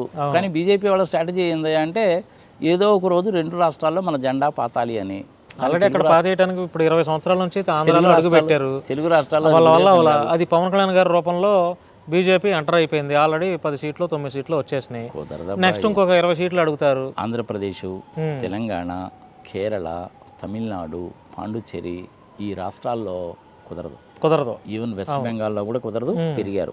నెక్స్ట్ కూడా బీజేపీ ప్రజలందరూ అనుకోవటం ఏంటంటే ఇప్పుడు ఈ మధ్య పాస్టర్స్ మీద కూడా అటాకులు, దారుణాలు కూడా జరుగుతున్నాయి. పాస్టర్స్ క్రిస్టియన్స్ యూనిటీ కూడా చాలా మంది క్రైస్తవులు కూడా పాస్టర్ మొన్న ప్రవీణ్ పగడాల గారిని ఒక ఆయన చంపేశారు. 2029 ఎలక్షన్లు వచ్చేసరికి మళ్ళీ మధ్యలో జమిలీ ఎలక్షన్లు వస్తాయా రావా అనేసి అదొక పెద్ద $1 బిలియన్ అంటున్నారు కదా. 2020 అవన్నీ వచ్చే కాదు సచ్చే కాదు బాను ఏదో అంటుంటారు. ఇప్పుడు బీజేపీ వాళ్ళకి ఏంటంటే టాపిక్ ఏమీ లేకపోతే ఇలాంటి ట్రంప్ కార్లు వేస్తుంటారు. అసలు పాపులేషన్ జనాభా లెక్కలు తీయకుండా నెంబర్ ఆఫ్ ఎంపీస్ ఎంతమంది, ఎమ్మెల్యేస్ ఎంతమంది అనేటువంటిది నువ్వు డిసైడ్ చేయకుండా ఎలక్షన్లు ఎట్ట పెడతావు నువ్వు? 2029లోనే ఎలక్షన్లు జరుగుతాయి. అంతే. ఇంచుమించుగా 750 మంది ఎంపీలు ఉంటారు. అందులో నార్త్ ఇండియాలో ఎంపీలు ఎక్కువ అవుతారు, సౌత్ ఇండియాలో ఎంపీలు తక్కువ అవుతారు. ఇది గుర్తుపెట్టుకోవాలి ప్రజలు. గట్టిగా మనం పోరాడకపోతే సౌత్ ఇండియాకి చాలా అన్యాయం జరుగుతుంది. ఇప్పుడే చాలా అన్యాయం జరుగుతుంది పన్నుల విషయంలో. ప్రజలు జాగ్రత్తగా ఉండాలి. ఎస్పెషల్లీ మీలాంటి యంగ్స్టర్స్ జాగ్రత్తగా ఉండాలి. 1971లో ఏంటంటే చిన్న కుటుంబము, చింతలు లేని కుటుంబం అని చెప్పారు కాబట్టి మనందరం ఫ్యామిలీ ప్లానింగ్ పాటించాం. కానీ నార్త్ ఇండియాలో అక్కడ ఏంటి, తిని బీబీ తీసి బచ్చే. ఏదో ఎత్తిప్రతల కోసం చెప్తున్నాను నేను. ఒక్కొక్కరికి 7, 8 మంది 10 మంది పిల్లలు. వాళ్ళ పాపులేషన్ ఇలా పెరిగిపోయింది, మన పాపులేషన్ ఇట్టుంది. అదే పాపులేషన్ని జనాభాని తీసుకొని నువ్వు ఫైనాన్స్ కమిషన్ వాళ్ళు ఏ రాష్ట్రానికి ఎంత ఇవ్వాలని కానీ డిసైడ్ చేస్తే డెఫినెట్గా మనం నష్టపోతాం. ట్యాక్సులు వెళ్ళేదేమో మన దగ్గర నుంచి వెళ్తాయి. ఇప్పుడు మన తెలంగాణ నుంచి 100 రూపాయలు కనుక పోతే తెలంగాణకు వచ్చేది ₹3.60. కేరళ వాళ్ళకైతే ఇంకా దారుణం. అదే 100 రూపాయలు నీకు ఉత్తరప్రదేశ్ నుంచి వస్తే తిరిగి వాళ్ళకి ₹18 పోతాయి. ఇది న్యాయమా ధర్మమా? మీ యంగ్స్టర్స్ ఉపయోగించుకోరు. మాదేముందో 60 సంవత్సరాలు దాటిన వాళ్ళము పోతాము. మీరు మీ పిల్లలు రోడ్డు మీద పడి బొచ్చ పట్టుకొని అడుక్కు తింటారు. తెలిసిన అణగదొక్కి పారేస్తారు మిమ్మల్ని. క్వశ్చన్ చేస్తుంటే మరి కేసులు పెడుతున్నారు, చంపేస్తున్నారు. మరి అదే కదా వచ్చింది ప్రాబ్లం. ఇందాక అడిగా మోడీ గారిని గురించి ఏమిటండి, మోడీ గారిని గురించి నువ్వు కనుక వ్యతిరేకంగా కనుక మాట్లాడావో అంటే దేశద్రోహి, అర్బన్ నక్సలైటు, రూరల్ మావోయిస్టు, చోటే మోటే గ్యాంగు, టుకుడే గ్యాంగు, ఇదే పదాలు, కేసులు. మన ఆంధ్రప్రదేశ్లో అట్ట కేసులు పెడతారు, వాళ్ళు కూడా అట్నే కేసులు పెడతారు. అందులో వాళ్ళ చేతుల్లో ఏంది, ఎన్ఐఏ ఉంది, ఈడీ ఉంది, ఇన్కమ్ ట్యాక్స్ ఉంది, జిఎస్టీ ఉంది, ఇన్ని ఉన్నాయి. ఎవడైనా ఒక వ్యాపారవేత్త మోడీని ప్రశ్నించాడంటే తెల్లారే అధికారులు వెళ్ళిపోతారు, ఈడీ వాళ్ళు వెళ్ళిపోతారు. అంతే కదా. మరి ఎలా సార్ ఇంకా ప్రజాస్వామ్యం కూడా చచ్చిపోయింది అనేటువంటివి కూడా అలాగే పెరుగుతూ పోయినాయి. 1947లో స్వతంత్రం వచ్చిన దగ్గర నుంచి మొన్నటి దాకా మోడీ గారి హయాం వచ్చిన తర్వాత కూడా అప్పులు ఎంత అని చూస్తే స్వతంత్రం వచ్చిన దగ్గర నుంచి మన్మోహన్ సింగ్ గారు దేశానికి ప్రైమ్ మినిస్టర్గా ఉన్నంతకాలం టోటల్గా కేంద్ర ప్రభుత్వం అప్పు అనేటువంటిది 55 లక్షల కోట్లు. ఈ 11 సంవత్సరాల్లో మోడీ గారు వచ్చిన తర్వాత అది 180 లక్షల కోట్లకు అయిపోయింది. మరి డబ్బులని ఏం చేశారండి మోడీ గారు? అడగడానికి వీల్లేదు. అర్బన్ నక్సలైట్ చోటేమటే గ్యాంగ్ మళ్ళీ వచ్చే అవకాశం 90 లక్షల కోట్లు ఎప్పుడు చేస్తారండి మోడీ గారు? మళ్ళీ ఇదే మాట. అప్పులు ఎందుకు చేశారు? ఇదే మాట. నువ్వు ఏదైనా అడుగాక ఇదే మాట. 4వ మళ్ళీ డిమానిటైజేషన్ అన్నారండి, బయటకు వచ్చేస్తున్నాయి అన్నారు. చివరికి ఏమైందండి మోడీ గారు? 9,900 కోట్లు మాత్రమే, లెక్క తేలడం లేదని ఆర్బీఐ వాళ్ళు చెప్పారు కదా. ఎవడరా నువ్వు మాట్లాడడానికి? దేశద్రోహి, అర్బన్ నక్సలైట్, రూరల్ మావోయిస్ట్, ఇదే మాట. అంతే. మోడీ గారిని నువ్వు ఏదైనా అడుగు. నేను కూడాను 3 సార్లు మోడీ గారికి ఓటేశాను. ఎందుకో తెలుసా? కేంద్ర ప్రభుత్వంలో ధీటైన వ్యక్తి కనుక ఉంటే, మోడీ లాంటి వాడు కనుకుంటే పాకిస్తాన్ వాడు నోరు మూసి కూర్చుంటాడు. అందుకని ఓటేశా. కానీ మొన్న 240 ఎందుకు వచ్చినాయి? వ్యతిరేకత వచ్చింది కాబట్టి. నాకు కూడా వ్యతిరేకత వచ్చింది కాబట్టి ప్రధానమంత్రిగా నేను మనస్ఫూర్తిగా ఓటు వేయలేదు. 2 సార్లు మటుకు మనస్ఫూర్తిగా ఓటేశాను. 3ఓసారి వేయలేదు. 2014లో 2013లో 14 ఎలక్షన్ జరుగుతున్నప్పుడు ఎల్కే అద్వానీ గారిని అడిగితే ఈసారి నేను పోటీ చేద్దాం అనుకుంటున్నానండి అని అడిగితే ఒక్కసారి ఆగమన్నాడు ఆయన. అందుకని అయిపోయాను. మొత్తం రెడీ అయ్యి కూడా అయిపోయాను. మంచి వ్యక్తి ఆయన ఎల్కే అద్వానీ గారు. భారతదేశానికి రాష్ట్రపతి కావాల్సినాడు. నీకు 70 సంవత్సరాల వయసు స్టార్టింగ్ లో ఆయనే కదా. ఆయన వాజ్పేయి గారు వాళ్ళే నిలబెట్టింది. ఎల్కే అద్వానీ గారు రథయాత్ర చేస్తున్నాడు. మోడీ గారి పరిస్థితి ఏంది? కింద నిలబడి టీ అంది ఇచ్చినాడు. చాయ్ వాలా కదా. మరి అట్టంటోడు ఆయన అధికారంలోకి వచ్చిన తర్వాత ఆయన రాష్ట్రపతిని చేయాలి. 70 సంవత్సరాలు దాటిన వాడు రాజకీయాల్లో ఉండకూడదని తీసి పక్కన పెట్టావు. రైట్ బాగానే ఉంది. మరి రేపు నీ సంగతి ఏంటి? మోడీ గారు ఆయనకి 70 సంవత్సరాలు దాటిపోతాయి నెక్స్ట్ ఇయర్కి. అప్పుడు ఏం చేస్తాడు ఆయన? దేశ పరిస్థితులు దృష్టిలో పెట్టుకొని ప్రజలందరూ కావాలని కోరుకుంటున్నారు కాబట్టి అని ఆ 75 సంవత్సరాలు 85 సంవత్సరాలు చేస్తారు. ఆల్రెడీ శ్రీధర్ అనే ఆయనకి 80 సంవత్సరాలు దాటిపోయినాయి. ఆయనకి ఎంపీ సీట్ ఇచ్చారుగా.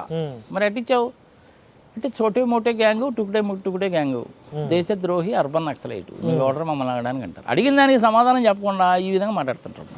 అడిగిన దానికి సమాధానం చెప్పడానికి ఏమైంది? ట్రంప్ గారు ఏమో 180 కోట్లు ఇచ్చానండి మోడీ గారిని మా ఫ్రెండ్కి అంటాడు. ఈయనేమో నోరు తెరిచి ఒక మాట మాట్లాడు. ఆ రిపబ్లిక్ ఛానల్లో ఉండే అరుణ్ గోస్వామి అదే పనికి మోడీ గారిని ఆకాశానికి ఎత్తుతుంటాడు. మరి ఇదే అరుణ్ గోస్వామి అడగాలిగా. ఆయన అడగడు. ఆయన కూడా జర్నలిస్టేగా. ఎందుకు అడగడం లేదు అరుణ్ గోస్వామి? అడగాలి కదా. మోడీ గారు నాకు రాలేదనన్నా చెప్పాలి, వచ్చిందనన్నా చెప్పాలి, ఏదో ఒకటి చెప్పాలిగా. ఆయన ఏమో అమెరికా ప్రెసిడెంటు అనేసాడు ఆయన. మరి ఇప్పుడు అరుణ్ గోస్వామి ఏం చేయాలి?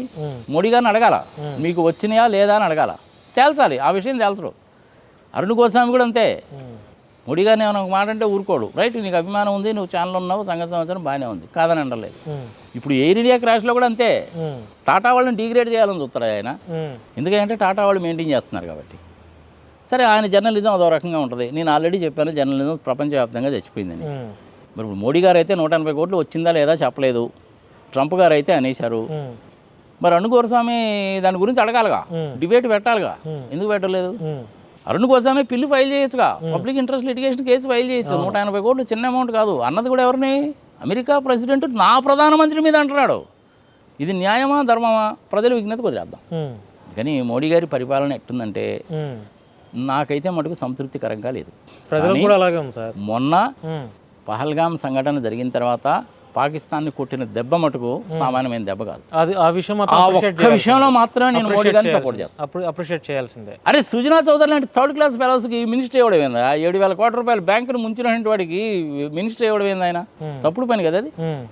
తప్పులు ఉంటాయి, ఒప్పులు ఉంటాయి, దరిద్ర పనులు ఉంటాయి, మంచి పనులు ఉంటాయి. మోడీ గారిని ఎందుకు సపోర్ట్ చేశాను నేను కూడా 2 సార్లు అంటే ఎంతో ఆశతోటి. ప్రపంచాన్ని, మన దేశాన్ని డెవలప్ చేస్తాడు. ఏదో చాలామంది అంటారు కానీ విశ్వగురు అని, విశ్వగురు పాడుగురు లేదు, పచ్చిబద్ద లేదు, అంత సీనేం లేదు. సుబ్రహ్మణ్య స్వామి గారు చెప్తాడు, ఒకసారి మీరు మాట్లాడండి, మోడీ గారి సంగతి మొత్తం చెప్తాడు. సుబ్రహ్మణ్య స్వామి గారిని ప్రైమ్ మినిస్టర్ కాదు కానీ ఫైనాన్స్ మినిస్టర్ ఎందుకు చేయలేదండి? ఆయన బీజేపీ ఎంపీఏ, తెలియగలవాడు. 26 సంవత్సరాలకి హార్వర్డ్ యూనివర్సిటీలో PhD తెచ్చుకునే మనిషి.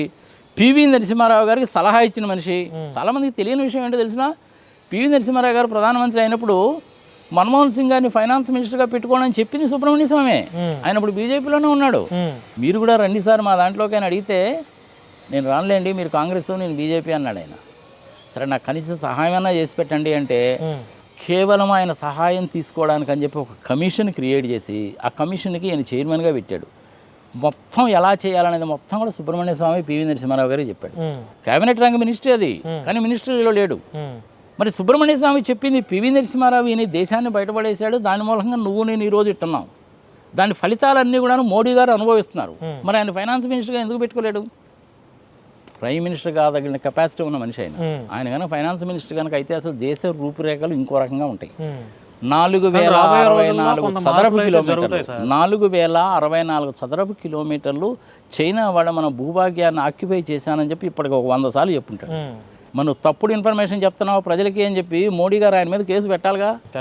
మరి అరుణ్ గోస్వామి కూడా 180 కోట్ల గురించి ట్రంప్ గారి మీద కేసు పెట్టాలి కదా, నువ్వు ఎట చెప్పేవయ్యా అని. లేదంటే ఈయన మోడీ మీదన్నా పెట్టాలా, ఎందుకు చేయడం లేదు? అందుకని నేనేం చెప్పానంటే జర్నలిజం చచ్చిపోయింది ప్రపంచవ్యాప్తంగా. మోడీ గారిని గురించి నువ్వు నన్ను అడిగితే నేను చెప్పేది ప్రజలు కూడా ఈసారి వాళ్ళు కూడా అన్ని దేశవ్యాప్తంగా రాష్ట్ర వ్యాప్తంగా ఆయా రాష్ట్రాల్లో జరిగే సమస్యల పైన ఏం జరుగుతుంది ప్రజలు కూడా ఫుల్ క్లారిటీతో ఉన్నారు. ఎలక్షన్స్ కోసం చూస్తున్నారు ప్రజలు కూడా. ఇప్పుడు చాలా క్లారిటీ, ఆంధ్ర అవ్వచ్చు, తెలంగాణ అవ్వచ్చు, దేశంలో అవ్వచ్చు, చాలా క్లారిటీగా ఉన్నారు ప్రజలు. జమిలీ ఎలక్షన్లో ఇట్లాంటి మాటలన్నీ కూడాను బీజేపీ వాళ్ళు ఎందుకంటే ఉంటారంటే అనడానికి ఏమీ దొరకకపోతేనో వాళ్ళ మీద వ్యతిరేకత వచ్చినప్పుడల్లా ఇలాంటివన్నీ అంటూ ఉంటారు. ఇవన్నీ ట్రంప్ కార్డ్స్ పట్టించుకోవాగా జమిలీ ఎలక్షన్ లాంటివి ఏం జరగవు. 2029లోనే జరుగుతాయి. 750 మంది ఎంపీలు ఉంటారు, 300 మంది కానీ 325 మంది కానీ రాజ్యసభ మెంబర్లు ఉంటారు. కొత్తగా కట్టిన పార్లమెంటు భవనం కూడా దాన్ని అకామిడేట్ చేయడానికి కోసమే కట్టారు. ఈసారి కూడాను ఈవీఎం మిషన్లనే ఉపయోగిస్తారు. ప్రోగ్రామ్స్ కనుక పర్ఫెక్ట్గా, అదే చెప్తున్నా, అందుకనే ప్రోగ్రామ్స్ కనుక పర్ఫెక్ట్ కనుక రాస్తే ఈవీఎం మిషన్ మంచిదే. నువ్వు ఎవడరా మమ్మల్ని అనడానికి కోనకిసుగా గొట్టంగా అంటే మనం చేయగలిగింది ఏం లేదు. ఇంకా అసలు ఎలక్షన్లు పెట్టడం ఎందుకు? వాళ్ళే డిక్లేర్ చేసుకోవచ్చుగా, నేనే ప్రధానమంత్రి, నేనే హోమ్ మినిస్టర్, లేకపోతే నువ్వే ఈ రాష్ట్రానికి సీఎం అని చెప్పి. నెక్స్ట్ ఇంకా ఏమైనా కావాలా? చాలా విషయాలు మాట్లాడారు సార్, చాలా విషయాలు మాట్లాడారు, చాలా సామాజిక అంశాలపైన మాట్లాడారు. ఇకేం లేదు, అంతా ఆల్మోస్ట్ అన్నీ చెప్పేశారు. మీరు ఏదైనా చెప్పాలంటే చెప్పండి ప్రజలకి. ఏదన్నా ఫైనల్గా ప్రజలు ఎలా ఉండాలి, నాయకులకి, పొలిటికల్ లీడర్స్ ఎలా ఉండాలి? పొలిటికల్ లీడర్స్గా మనం అడ్వైజ్ ఇచ్చేంత వాళ్ళం కాదు. ఆ రోజుల్లో పాలిటిక్స్, ఈ రోజుల్లో పాలిటిక్స్ వేరైపోయింది. ఇప్పుడు 100 కోట్ల రూపాయలంటే ఎంపీ, 25 కోట్ల రూపాయలు కేసులు ఉన్నా కూడా ఎంపీ, రౌడీ షీటర్ అయినా ఎంపీ అవ్వచ్చు, ఎమ్మెల్యే అవ్వచ్చు, డబ్బు ఉంటే అంతే, అంతకంటే ఏం లేదు. దాని గురించి నువ్వు ఎక్కువగా మాట్లాడితే నీ మీద కూడా కేసులు పెడతారు, జాగ్రత్త. ఎలా సార్? ఇంకా మరి రాజ్యాంగం బాబాసాహెబ్ అంబేద్కర్ గారు చదువుకోవడానికి, థియరిటికల్ గా మాట్లాడుకోవడానికి కానీ ఇంప్లిమెంటేషన్ ఉండదు. ప్రజలు కూడా ఎలా అయిపోయారంటే అలాగే అయిపోయారు. ఇప్పుడు అట్లా ఎందుకు సార్? మేము ఇప్పుడు ఆంధ్రాలో, తెలంగాణలో అవ్వచ్చు, పబ్లిక్ బైట్స్ దగ్గరికి వెళ్ళి వాళ్ళ దగ్గర మా ఛానల్ మైకు పెట్టి, అమ్మ కేసీఆర్ గారి పాలన ఎట్లా ఉంది, ఆంధ్రాకి వచ్చేసరికి అమ్మ చంద్రబాబు గారి పాలన మీకు నమస్కారం అయ్యా, మమ్మల్ని ఇలా బతకనేంటి, మేము ఏదైనా మాట్లాడితే తీసుకెళ్ళి బొక్కలు వేస్తారు, మాకెందుకు ఈ గోల అంటున్నారు. ఇంతకుముందు చక్కగా ఓపెన్గా చెప్పేవాళ్ళు, ఇప్పుడు అలా లేదు. మైకి పెడితే చాలు పారిపోతున్నారు, మీడియాని చూసి పారిపోతున్నారు. అలా అయిపోయింది సార్ పరిస్థితి. ఇంకా అన్నప్పుడు దాన్ని మనం ప్రజాస్వామ్య దేశం అని ఎట్లా అంటాము, కానీ ప్రతిదానికి కూడాను పెరుగుట విరుగుట కొరకే గుర్తుపెట్టుకోండి. ఏదో ఒక రోజు గ్యారంటీగా వస్తుంది. అవును. బ్రిటిష్ వాళ్ళు మన దేశాన్ని పరిపాలించినప్పుడు రైతులని ఆర్థికంగా చక్కగా ఉన్న రైతుల్ని అణగదొక్కేశారు. ఇప్పుడు మన రాజకీయ నాయకులు ఏం చేశారు? అదే పని చేస్తున్నారు. బ్రిటిష్ వాళ్ళు చేసిన పని వీళ్ళు కూడా చేశారు. అడుక్కు తినే పరిస్థితికి తీసుకొచ్చారు. ఒకప్పుడు భారతదేశంలో రైతులు చాలా రిచ్గా ఉన్నారు. వాళ్ళని ఈ బ్రిటిష్ వాళ్ళు అణగదొక్కేశారు. రోడ్డు మీదకి వచ్చి కూడా మా పంట కొనండి అంటే ఎవరు కొనట్లేదు కదా సార్. అది ఎట్లా అణగదొక్కారు రైతులు ఇప్పుడు తెలియాలి కాబట్టి చెప్తున్నాను. ఈ స్వతంత్ర ఉద్యమానికి అవసరమైనటువంటి డబ్బులు ఎక్కడి నుంచి వస్తున్నాయి అని చాలా పరిశోధన చేశారు. పరిశోధన చేసి ఏం కనుక్కున్నారంటే వాళ్ళు, ఇది రైతుల దగ్గర నుంచి వస్తుంది, ధాన్యము కానీ డబ్బులు కానీ రైతులే ఇస్తున్నారు భారతదేశంలో, రైతులు చాలా ధానికులుగా ఉన్నారు, భాగ్యవంతులుగా ఉన్నారని కనిపెట్టారు. మరి ఇప్పుడు రైతులను అడగదొక్కాలంటే ఏం చేయాలి? 560 సంస్థానాలు కదా, ఆ సంస్థానాల దిశలతోటి వీళ్ళు చేతులు కలిపి మీరు భూమి శిస్తు వేయండి. భూములన్నీ కూడా మీ కిందనే ఉంటే వాళ్ళందరూ కౌలుదారులే కదా, భూమి శిస్తు వేయండి. ఎకరానికి 10 రూపాయలు భూమి శిస్తానండి. వాడు కట్టలేకపోయాడు అనుకోండి, భూమిని లాగేసుకోండి. మీరు వసూలు చేసినట్టు ఆ 10 రూపాయల్లో మాకు రూపాయి ఇవ్వండి అన్నారు. ఆ రూపాయి దేనికి రా బాబు అనేసి అంటే ఇండియాలో వాడు అడ్మినిస్ట్రేషన్ ఎక్స్పెన్సెస్కి. అప్పుడు దాకా ఎప్పుడు కూడా కట్టనటువంటి రైతులు వచ్చింది. ఎప్పుడైతే అప్పుడప్పుడు క్షామాలు, ఈ కెటాస్ట్రాఫీసు, తుఫాన్లు గిఫాన్లు వచ్చినప్పుడు, కరువు కటకాలు వచ్చినప్పుడు కట్టలేకపోతే వాళ్ళ భూములు లాగేసుకున్నారు. చివరికి రైతుల పరిస్థితి ఎలా తయారైపోయిందంటే పెళ్ళాం పిల్లలకి తిండి పెట్టుకోలేని పరిస్థితికి వచ్చేసారు వాళ్ళు. అట్లా over a period of time రైతులను మొత్తాన్ని అడుక్కు తినేవాళ్ళని చేశారు బ్రిటిష్ వాళ్ళు వాళ్ళ స్వార్థం కోసం. ఇప్పుడు మన రాజకీయ నాయకులు కూడా అదే పనిగా చేస్తుంది. మరి అవును, రైతు చేతిలో పత్తి ఉన్నప్పుడు క్వింటాల్ 4,000 ఉంటుంది, పత్తి లేనప్పుడు క్వింటాల్ 10,000 ఉంటుంది. అంటే 10-15 రోజుల్లోనే నీకు 6,000 ఎట్ట తగ్గిపోద్ది? షేర్ మార్కెట్ ఎలాగైతే ఉంటుందో రైతుల పరిస్థితి కూడా అలాగే తయారైంది. అందుకని వాళ్ళు రైతులు మేము నష్టపోతున్నామని నేను ఆత్మహత్యలు చేసుకుంటా, ఇదిగో 15,000 తీసుకో, 6,000 తీసుకో, 15,000 నీకు 15,000 నీకు 15,000 నీకు 15,000 నీకు 15,000. మొన్న వేసారు కదా సార్ తల్లికి వందనం, గిట్టనే ఉంటుంది. రైతులు అనేటువంటి వాడు దేశంలో సుభిక్షంగా ఉండాలంటే కనీసం 2 పంటలకి నీళ్ళు ఇవ్వండి, దేశంలో ఉన్న నదులన్నింటినీ కలపండి. 12 కోట్ల ఎకరాల భూమిని మనం ఇంకా భారతదేశంలో సాగులోకి తీసుకురావచ్చు. రైతులకి సరసమైనటువంటి ధర ఇవ్వండి. విత్తనాల్లో కూడా ఫాల్టే స్వామి. మీరు చూసారా లేదో కానీ నేను 2-3 సార్లు వెళ్ళాను కాబట్టి చూసాను. నేను చెప్తున్నాను, ఈ విత్తనాల డీలర్లు, ఈ పెస్టిసైడ్స్ అమ్మేటువంటి డీలర్లు రైతులను ఎంత మోసం చేస్తారంటే అంత మోసం చేస్తారు తెలిసిన. పచ్చి దగా అనమాట. పురుగుల మందు మాత్రమే ఎటువంటి కల్తీ లేకుండా ఉంటుంది, అది కూడాను కల్తీ వస్తుంది. ఎందుకంటే రైతులు తాగంగానే చచ్చిపోతున్నారు కదా, అది చాలా పవర్ఫుల్గా ఉంటాయి అవి. అదే సార్, అదొక్కటే కల్తీ లేకుండా రైతులు వాడేది ఎక్కువ పురుగుల మందేగా. విత్తనాలు మీద గవర్నమెంట్ నియంత్రణ ఉండాలిగా, మరి ఉండాలి కదా. కమిషనర్ అగ్రికల్చర్ నకిలీ విత్తనాలు, వాళ్ళు పంటలకు వాడే ఎరువులు లేకపోతే అవి ఇవి రసాయనాలు అన్నీ కల్తీ చేసి ఒక పురుగుల మందు మాత్రమే, అంటే రైతు ఒక చుక్క ఇట్లా తాగంగానే చచ్చిపోయేటట్టుగా తయారు చేస్తున్నారు. అదొకటి కల్తీ లేదు, ఏమీ అక్కర్లేదబ్బా. రైతుకి కనీసం ఒక్క పంటకైనా నీళ్ళు ఇచ్చి మంచి మద్దతు ధర ఇచ్చి కల్తీ విత్తనాలు కాకుండా మంచి విత్తనాలు కన్నా సప్లై చేస్తే రైతులు మొత్తం ఇండియాలో బాగుపడతారు. నువ్వు రైతులకి ఏం ఒక్క రూపాయి ఇవ్వాల్సిన పని లేదు. మనం ఏదో 13,000 రూపాయలు 15,000 రూపాయలు ఇచ్చి మేము బ్రహ్మాండంగా ఇచ్చామని రాజకీయ నాయకులు డబ్బా కొట్టుకుంటారు. కానీ అమెరికా లాంటి దేశాలతో కంపేర్ చేసుకుంటే మనం రైతులకు ఇచ్చే సబ్సిడీ దేనికి పనికిరాదు. నువ్వు అక్కడ అమెరికాలో కనుక ఒక ట్రాక్టర్ కనుక కొన్నామంటే అదొక $25,000 ఉందంటే $12,500 ప్రభుత్వం ఇస్తుంది. $12,500 అంటే సగం రేటుకి ఇస్తారు ట్రాక్టర్. ఈ కొనుక్కున్నా సరే అక్కడంతా కూడా వాళ్ళకి ఒక్కొక్కరికి 1,500 ఎకరాలు 2,000 ఎకరాలు ఉంటాయి. అమెరికాలో రైతులు సుఖంగా ఎందుకుంటారు? ఒక అమెరికాలో ఉన్నట్టు ఒక రైతు ఇల్లు కనుక చూస్తే నువ్వు కళ్ళు తిరిగి కింద పడతావు. 1-2 ఆల్సేషన్ డాగ్స్ ఉంటాయి, జర్మన్ షెపర్డ్స్, అడిగి 1-2 కార్లు ఉంటాయి, మెర్సిడీస్ బెంజ్, వోక్స్ వ్యాగన్ లాంటి కార్లు ఉంటాయి, ఎయిర్ కండిషన్ హౌస్ ఉంటుంది వాడికి, ఆ ఫామ్లోనే వాడికి ఇల్లు ఉంటుంది, వాడికి హెలికాప్టర్ ఉంటుంది, ఫుల్ ఎక్విప్మెంట్ ఉంటుంది, అన్నీ ఉంటాయి. వాడు పెట్టుకునే ఎక్విప్మెంట్ గోడౌన్ కన్నా చూస్తే మన కళ్ళు తిరుగుతాయి. అది పెద్ద బస్ స్టాండ్ ఉన్నట్టు ఉంటుంది అది. మనుషులు తక్కువ కాబట్టి అంతా వాడే చేసుకుంటాడు, వాడే దున్నుకుంటాడు, వాడే మందు కొడతాడు, వాడే హెలికాప్టర్ నడుపుతాడు, వాడే మందు కొడతాడు. కానీ సప్లై చేసిన విత్తనాలు ఏదైనా తేడా వచ్చిందా కంపెనీ వాడు 100 సంవత్సరాలు జైలు శిక్ష వేస్తారు. మరి అదే పని మన ఇండియాలో ఎందుకు చేయరు? నువ్వు రైతుల్ని అడుక్కు తినే వాళ్ళని చేశావు. బ్రిటిష్ వాళ్ళు ఏంది వాళ్ళ స్వార్థం కోసం చేశారు, ఇప్పుడు మీరు కూడా అదే పని చేస్తున్నారు. ఇంకా బ్రిటిష్ వాళ్ళకి మనకి తేడా ఏముంటుంది? మరి వీళ్ళకి సపోర్ట్ ఎవరు చేయాలి?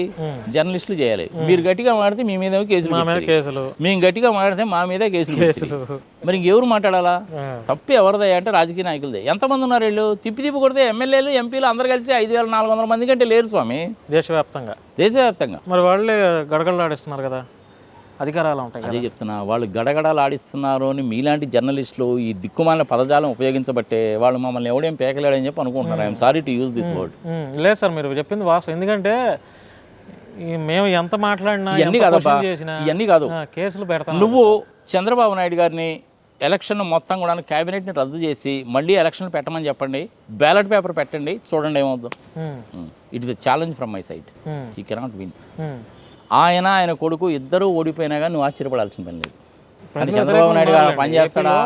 చంద్రబాబు నాయుడు గారు పని చేస్తాడంటే చేయరు కదా. నువ్వు గట్టిగానే చెప్పి అంటే నీ మీద కేసులు పెడతారు. అవసరమైతే ఉగ్రవాదికి వేసి లోపలికి 1 సంవత్సరం పాటు జైలుకి వేస్తారు. ఏమవుతుంది ఆ జైలుకు పోతే? అతనితో పాటు నన్ను లేకపోతే నిన్ను కానీ ఎవరైనా తీసుకెళ్ళి గుంటూరులో పెడతారు.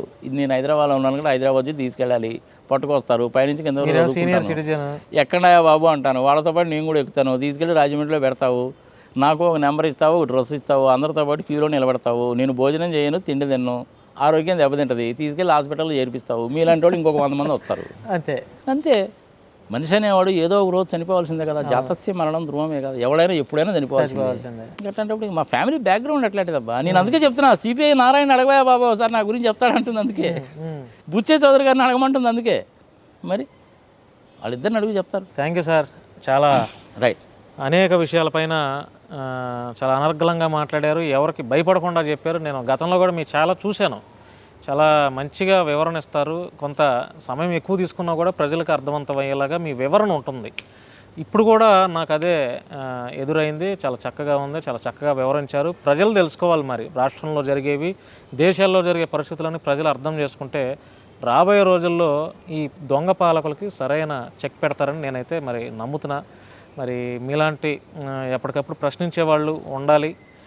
ఎన్ని సమస్యలు వచ్చినా, ఎన్ని ఇబ్బందులు వచ్చినా కూడా ఉండాలి. అప్పుడే అరే వీళ్ళు చెప్పేది నిజమే కదా, అరే ఇతను చెప్పేది నిజమే కదా అనే ఫీలింగ్లో అయినా ప్రజలు ఉంటారు, తెలుసుకుంటారు. కానీ ఏమవుతుందంటే మనం అబద్ధం అనేటువంటిది నువ్వు చెప్పులు ఇడిచి ఇంట్లోకి వెళ్ళిపోయే లోపల ఊరంతా తెలిసిపోతుంది. అదే నిజంగానే తెలియాలంటే టైం పట్టింది. మోడీ గారు చేసినటువంటి మంచి పనులు ఏమిటి అనేటువంటిది, చెడ్డ పనులు ఏమిటి అనేటువంటిది తెలియాలి, టైం పట్టింది. ఏదైనా అంతే. చంద్రబాబు నాయుడు గారు 6 ప్యాక్ అన్నాడు, 6 అన్నాడు. ఏమైంది? అది 3 నెరవేర్చేసరికి మనిషి తెల్లేశాడు. 1,20,000 కోట్ల రూపాయల ఎక్స్ట్రా అప్పు ఇప్పుడు ఈ 1 ఇయర్లోనే.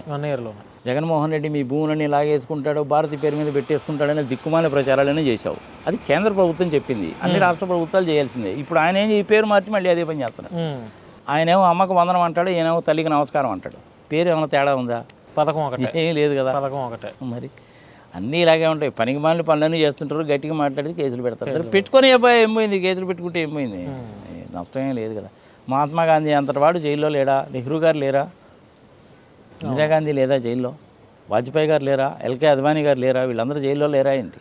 మరి ఇంకేంది? శతకోటి లింగాల్లో బోర్లింగం. వాళ్ళందరితో కంపేర్ చేసుకుంటే నేనంతా ఐఎమ్ నథింగ్, పెట్టి పిలవ కింద లెక్కనే. కానీ ఏంటంటే ఈ ఏజ్ గ్రూప్కి వచ్చిన తర్వాత కనీసం ఇలాంటి యంగర్ జనరేషన్స్ని నేను ఒక 10 మందికి కనుక చెప్తే, మీ 10 మంది ఇంకో 10 మందికి చెప్తే జనాల్లో మార్పు వచ్చి న్యాయంగా ధర్మంగా ఉంటుంది, దేశంలో అవినీతి అనేటువంటిది తగ్గుతుంది, బాగా ఉంటుంది. మన భారతదేశానికి లేదంటూ ఏది లేదబ్బా. ఆ భగవంతుడు అనేటువంటి వాడు భారతదేశానికి అన్నీ ఇచ్చాడు. నీటి సంపద ఇచ్చాడు, 3 వైపుల సముద్రం ఉంది, గనులు ఉన్నాయి, 24% ఫారెస్ట్ ఉంది, తెలివిగల జాతి, కష్టపడేటువంటి జాతి, అన్ని లక్షణాలు ఉన్నాయి. మనకి దరిద్రపు లక్షణాలు ఉన్నది ఎవరికయ్యా అంటే కేవలం ఒక 5,000 మంది ఈ రాజకీయ నాయకులు అంతే. వాళ్ళ మూలకంగానే ఈ దేశం అంతా నాశనం అయిపోతుంది. వాళ్ళని కూడా అందరిని అనడానికి వీల్లేదు. ఇప్పుడు కళ్యాణ్ బెనర్జీ లాంటి వాళ్ళు ఉంటారు, మహువా మైత్రి లాంటి వాళ్ళు ఉంటారు, ఆమె ఠాకూర్, విప్లవ్ ఠాకూర్ నాకు ఉంది, ఆమె అట్లాంటి వాళ్ళు ఉంటారు. అట్లాంటి వాళ్ళు కూడా కొంతమంది ఉంటారు. నందమూరి తారక రామారావు ఎలాంటి వాడో, రాజశేఖర రెడ్డి గారు కూడా అలాంటి వాళ్ళు కూడా ఉంటారు. మంచి చెడు అన్నీ ఎక్కడా ఉంటాయి, ప్రపంచవ్యాప్తంగా ఉంటాయి. నేను మీ టీవీ ద్వారా ఆంధ్రప్రదేశ్లో ప్రజలకు చెప్పుకునేది ఏంటంటే, అన్ని విషయాలు గమనిస్తూ ఉండండి. మీ చేతిలో ఉన్నటువంటిది ఓటు ఆయుధం. ఆ ఓటు అనేటువంటి దాన్ని పర్ఫెక్ట్గా ఉపయోగించండి, మంచి లీడర్లు వస్తారు. డబ్బులు తీసుకొని ఓటేయబాకండి. డబ్బులు తీసుకొని ఓటేసినప్పుడు మీరు రాజకీయ నాయకుడిని అడిగే అధికారం ఉండదు. డబ్బులు తీసుకొని నువ్వు ఓటేయడం ఏందా? నాకు అర్థం కాదు. కడుపుకు అన్నం తింటారా, గడి తింటారా? డబ్బులు తీసుకొని ఓటేయడం ఏంది? మందు బాటిల్ సంకలో పెట్టుకోవడం వల్ల ఓటేయడం ఏందా? బిర్యానీ కోసమో మందు బాటిల్ కోసమో 5,000 రూపాయల డబ్బుల కోసం ఓటేసామంటే ఎంత అవుతుంది? క్యాలిక్యులేట్ చేసుకో ఒకసారి. 5 సంవత్సరాలకు ఒకసారిగా నీకు వచ్చేది. 5,000 తీసుకున్నావు, 5 సంవత్సరాలు అంటే సంవత్సరానికి 1,000 రూపాయలు. రోజుకి ఎంత పడుతుందో లెక్కేసుకో. వాడు నిన్ను కొనుక్కున్నాడు, ఎమ్మెల్యే కానీ ఎంపీ కానీ. కొనుక్కున్నప్పుడు నువ్వు వాడిని ఏమడుగుతావు? అడిగే అధికారం ఎక్కడ ఉంటుంది? వాడు 25 కోట్లు ఖర్చు పెడతాడు, 250 కోట్లు సంపాదిస్తాడు. Liquor scam, sand scam, land scam, పాడు పచ్చిపదులు చేస్తాడు. ఎట్టడుగుతావు నువ్వు వాడిని? ఓటేసేవాడికి నీకు బుద్ధి ఉండాలి. కడుపుకు అన్నం తినలా గడి తింటావు నువ్వు. డబ్బులు తీసుకొని ఓటేయడం ఏంది అంటే, వాళ్ళు ఇస్తే వద్దంటామండి అంటారు. వద్దనే చెప్పు. తప్పుడు పనులు కదా, ప్రజలది తప్పు. Right sir, thank you sir. చాలా విషయాలపైన మీ విలువైన సమయాన్ని మాతో కేటాయించారు. సో ఫ్రెండ్స్, ఇది సిఏ నాగార్జున రెడ్డి గారితో అనేక విషయాలపైన మనం మాట్లాడించే ప్రయత్నం చేసాం. చాలా చక్కగా చెప్పారు. ఈ వీడియో చూసిన తర్వాత మీ యొక్క అభిప్రాయాన్ని కామెంట్ రూపంలో తెలియజేయండి. ధన్యవాదాలు. ప్రజలకి ఒక్క సందేశం కూడా చెప్పదలుచుకున్నాను. సార్ చెప్పండి. కన్స్ట్రక్టివ్గా క్రిటిసిజం పెట్టండి. నేను చెప్పిన దాంట్లో మీకు ఏదైనా నచ్చని విషయం కూడా ఉండొచ్చు. ఆ నచ్చని విషయాన్ని పొలైట్గా చెప్పండి. సార్ నాగార్జున రెడ్డి గారు మీరు ఈ విషయం చెప్పారు, నాకు నచ్చలేదు అని పెట్టండి. కానీ 3rd క్లాస్ లాంగ్వేజ్ ఉపయోగించడం, అమ్మనా బూతులు పెట్టడం, ఇది ఎక్కువైపోయింది. ఇప్పుడు ఎంత దారుణంగా పెడతారనుకున్నావు కామెంట్స్. అరే తెల్ల నా కొడక, తెల్ల తోలు నా కొడక, ఏం తెలిసిన మాట్లాడుతున్నావు నువ్వు, సంపేస్తా మిమ్మల్ని.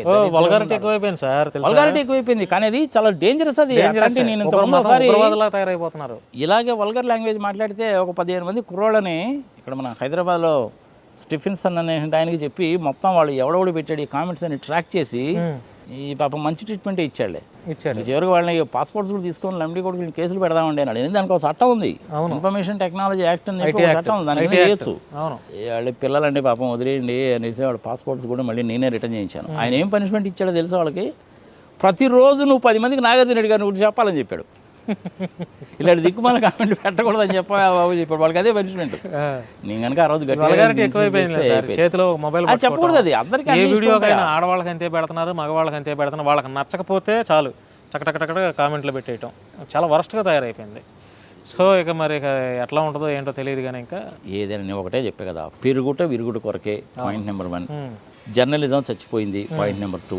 చంద్రబాబు నాయుడు గారికి నిజంగా దేశభక్తి ఉన్నటువంటి వాడు, ప్రజల క్షేమం కోరుకునేవాడు, అభివృద్ధి కోరుకునేవాడు అయితే క్యాబినెట్ని మొత్తాన్ని రద్దు చేసి ఎలక్షన్ పెట్టండి, చూడండి పర్యవసానం ఎట్లుంటుందో మీకే తెలుస్తుంది.